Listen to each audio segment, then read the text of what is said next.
Employees state insurance act 1948। आपने देखा होगा कि आपके आसपास की फैक्ट्रीज़ में शॉप्स हो गए, होटल हो गए, रेस्टोरेंट हो गए, सिनेमा थिएटर्स हो गए, या फिर जो न्यूज़पेपर इस्टेब्लिशमेंट्स हैं, प्रिंटिंग प्रेस हैं, प्राइवेट मेडिकल या एजुकेशनल इंस्टीट्यूशन है, तो वहाँ पर बहुत सारे एम्प्लॉयज़ काम करते हैं। और बहुत सारे ऐसे एम्प्लॉयज़ काम करते हैं जिनका जो वेज होता है वो बहुत कम होता है। क्लियर?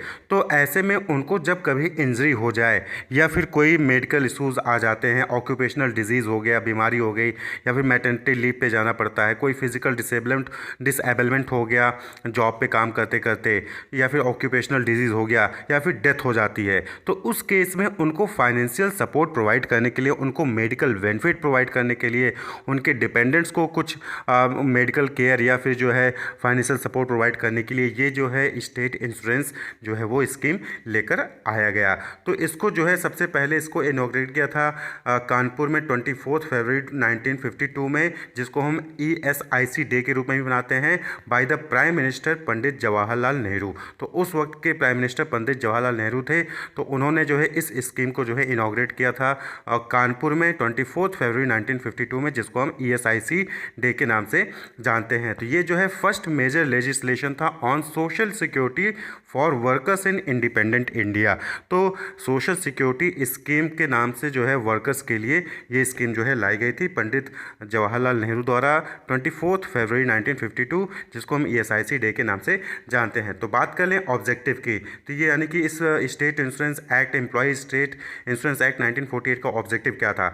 तो बेसिक कि to provide an integrated need based social insurance scheme that would protect the interest of worker in contingencies such as sickness, यानी कि बीमारी हो गई, मैटरनिटी लीव में जाना पड़ गया, या मिसकैरेज हो जाता है, टेम्प्रोरी या परमानेंट फिजिकल डिसेबलमेंट हो गया, या फिर कोई ऑक्यूपेशनल डिजीज़ हो गई, या फिर डेथ हो जाती है due to employment injury resulting in loss of wages और अर्निंग कैपेसिटी, यानी कि ऐसी कोई डिजीज़ हो गई जिसकी वजह से अब जो है आप जो है वेज नहीं अर्न कर सकते हो या फिर अर्न नहीं कर सकते हो, तो उस पे आपको जो है इंश्योरेंस जो है उसके तहत आपको जो है यहाँ पे इंश्योरेंस मिलता था। This act also guarantees reasonably good medical care to workers and their immediate dependants. तो इस एक्ट के जरिए जो है एक अच्छी मेडिकल केयर आपको मिल सकती थी, एम्प्लॉयज़ को मिल सकती थी, और फर्दर जो उनके डिपेंडेंट्स होते थे उनको भी जो है मेडिकल केयर या फिर फाइनेंशियल सपोर्ट इस एक्ट के तहत उनको दिया जाता।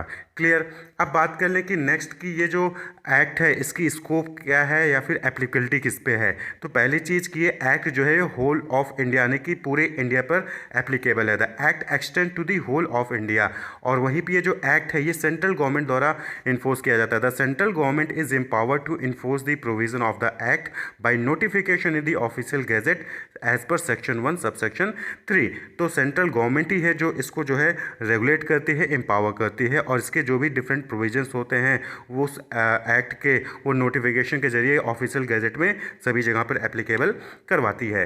किस लोगों पे, किन लोगों पे ये चीज़ एप्लीकेबल है, यानी कि जो एम्प्लॉय स्टेट इंश्योरेंस है ये किन लोगों पर एप्लीकेबल है, किस टाइप के बिजनेस पे एप्लीकेबल है? तो सबसे पहली चीज़ all factories excluding seasonal factories employing at least 10%, यानी कि वो सभी फैक्ट्रीज जो कि कम से कम 10% अपने यहाँ पर एम्प्लॉयमेंट दे रहे हैं वेज के रूप में, उनको एम्प्लॉय को रख रहे हैं अपने यहाँ पर, तो वहाँ पर जो है ये एम्प्लॉय स्टेट इंश्योरेंस एक्ट लागू होगा। शॉप्स हो गए, होटल एंड रेस्टोरेंट्स हो गए, सिनेमाज एंड थिएटर्स हो गए, रोड मोटर ट्रांसपोर्ट इस्टेब्लिशमेंट हो गए, न्यूज़पेपर इस्टेब्लिशमेंट्स हो गए, या फिर कोई प्राइवेट मेडिकल या एजुकेशनल इंस्टीट्यूशंस हो गए जहाँ पर 20 से अधिक लोग काम कर रहे हैं, तो वहाँ पर ये एक्ट जो है वो एप्लीकेबल होगा। अब बात कर लें कि इसमें जो एम्प्लॉयज़ को बेनिफिट्स दिए जाते हैं उसके लिए फंड्स कहाँ से आते हैं। तो उसके लिए क्या होता है कि कॉन्ट्रीब्यूशन किया जाता है। कॉन्ट्रीब्यूशन क्या होता है कि sum of money payable to the corporation यानी कि एक फंड बना दिया जाता है एम्प्लॉय स्टेट इंश्योरेंस फंड के नाम से, और उस फंड्स में जो है एम्प्लॉयर द्वारा एम्प्लॉयर का हिस्सा और एम्प्लॉय का हिस्सा जो है वो पे किया जाता है, तो कॉन्ट्रीब्यूशन कहते हैं उसको। ठीक है, तो means the sum of money payable to the corporation by the principal employer in respect of an employees and include any amount payable by और on behalf of the employee in accordance with the provision of this act. तो यहाँ पर क्या होता है कि employ एक मतलब कि कुछ परसेंट जो है गवर्नमेंट द्वारा फिक्स कर दिया जाता है, उतना परसेंट जो है एम्प्लॉयर को अपना और एम्प्लॉय का हिस्सा जो है एम्प्लॉयर द्वारा पे किया जाता है कॉर्पोरेशन को। Clear. The contributions payable shall orderly fall due on the last day of the wage period. तो जो वेज पीरियड का लास्ट डे होता है उस दिन तक जो है ये कॉन्ट्रीब्यूशन को कंट्रीब्यूट कर देना होता है फंड में कॉर्पोरेशन को। अब बात कर लें कि क्या रेट है, तो the contribution shall be paid at rates prescribed by the central government. तो सेंट्रल गवर्नमेंट जो भी रेट बताएगा उसके अकॉर्डिंग जो है कॉन्ट्रीब्यूशन एम्प्लॉयर को करना पड़ेगा। तो करेंटली जो कॉन्ट्रीब्यूशन रेट है वो 4% है। 4% में कुछ एम्प्लॉयर का है, कुछ एम्प्लॉय का है। तो एम्प्लॉयर का ज़्यादा होता है, एम्प्लॉय का कम होता है। 3.25% जो है वो एम्प्लॉयर कंट्रीब्यूशन होता है और वहीं पे 0.75 जो है वो एम्प्लॉय कंट्रीब्यूशन होता है। याद रहे, एम्प्लॉय खुद नहीं पे करेगा, एम्प्लॉयर ही एम्प्लॉय का हिस्सा भी पे करेगा।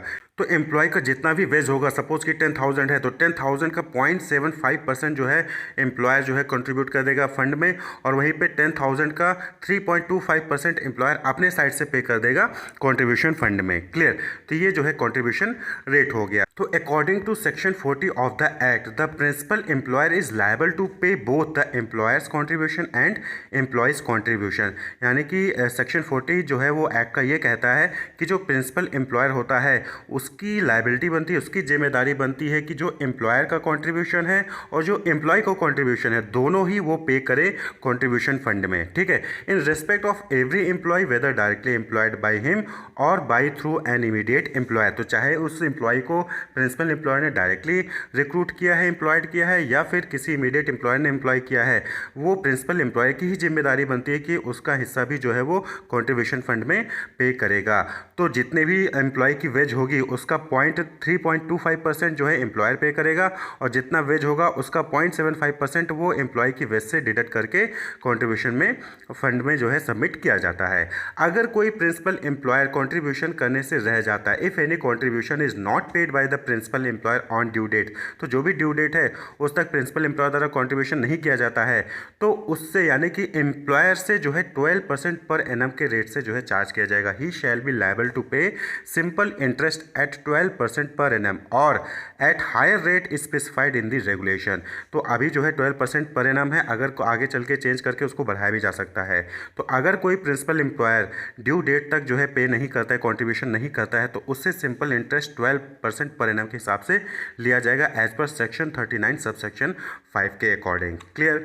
अब बात कर ले कि बेनिफिट्स की, कि एम्प्लॉय स्टेट इंश्योरेंस एक्ट 1948 के तहत क्या बेनिफिट्स मिलते हैं। तो under the section 46 of the act, the insured person their dependants are entitled to the following benefits on prescribed scale. तो जो भी गवर्नमेंट द्वारा प्रिस्क्राइब किया जाएगा उस स्केल के तहत जो बेनिफिट्स हैं वो दिए जाएंगे किसको, इंश्योर्ड पर्सन को और उनके डिपेंडेंट्स को भी। पहला, periodical payment in case of sickness certified by the medical practitioner. तो यानी कि अगर कोई मेडिकल प्रैक्टिशनर है उसने सर्टिफाई कर दिया तो कि इंश्योरर को या फिर उसके डिपेंडेंट को कोई पर्टिकुलर सिकनेस है, तो उसके लिए जो है पीरियोडिकल पेमेंट जो है उसको दिया जाएगा। Periodical payment to an insured workman in case of confinement और मिसकैरेज और sickness arising out of pregnancy confinement.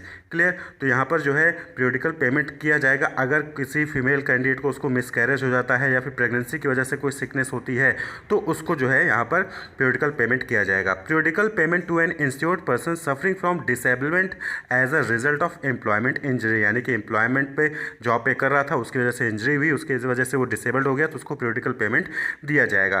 Periodical payment to dependant of insured person, यहाँ पर जो है इंश्योर्ड पर्सन है उसके डिपेंडेंट्स हो गए, उनको भी पीरियोडिकल पेमेंट मिलेगा।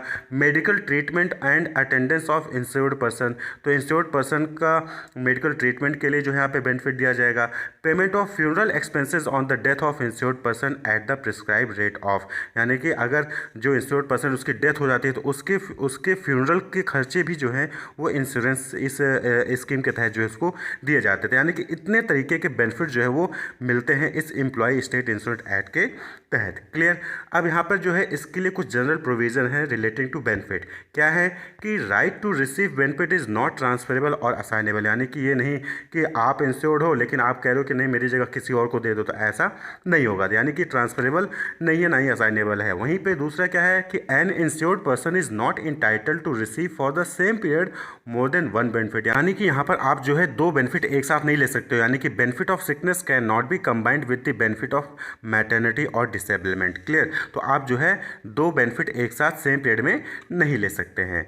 क्लियर? तो इस स्कीम की एडमिनिस्ट्रेशन के लिए जो है यहाँ पर 3 लेवल पे क्रिएट किया गया है, employees state insurance corporation, standing committee और medical benefit council have been constituted. तो ये 3 चीज़ें जो है बनाई गई हैं जो कि इस स्कीम को जो है मॉनिटर करती हैं, एडमिनिस्टर करती हैं। Section 26 of the act provide that all contribution paid under this act and all the other moneys received on behalf of the corporation shall be paid into a fund. उसको क्या कहते हैं? Employee state insurance fund which shall be held and administered by the corporation for the purpose of this act। तो ये जो है administration से related कुछ यहाँ पे इन्फॉर्मेशन हो गई कि जो एडमिनिस्ट्रेशन है इस इंश्योरेंस स्कीम का वो एम्प्लॉय स्टेट इंश्योरेंस कॉरपोरेशन करती है, स्टैंडिंग कमेटी सजेशन करती है, मेडिकल बेनिफिट काउंसिल होती है जो कि फर्दर जो है सजेस्ट करती है। और सेक्शन 26 क्या कहता है कि जो भी कॉन्ट्रीब्यूशन आता है एम्प्लॉयर के साइड से और जो भी अदर मनी रिसीव होते हैं कॉरपोरेशन के साइड से वो एम्प्लॉयज़ स्टेट इंश्योरेंस फंड में जो है जाएंगे और जो है उसको एडमिनिस्ट्रेशन कौन करेगा, उसको एडमिनिस्टर कौन करेगा? इस फंड को कॉरपोरेशन ही करेगी इस एक्ट के पर्पस के लिए। तो इस वीडियो में इतना ही। Wish you all the best, keep watching.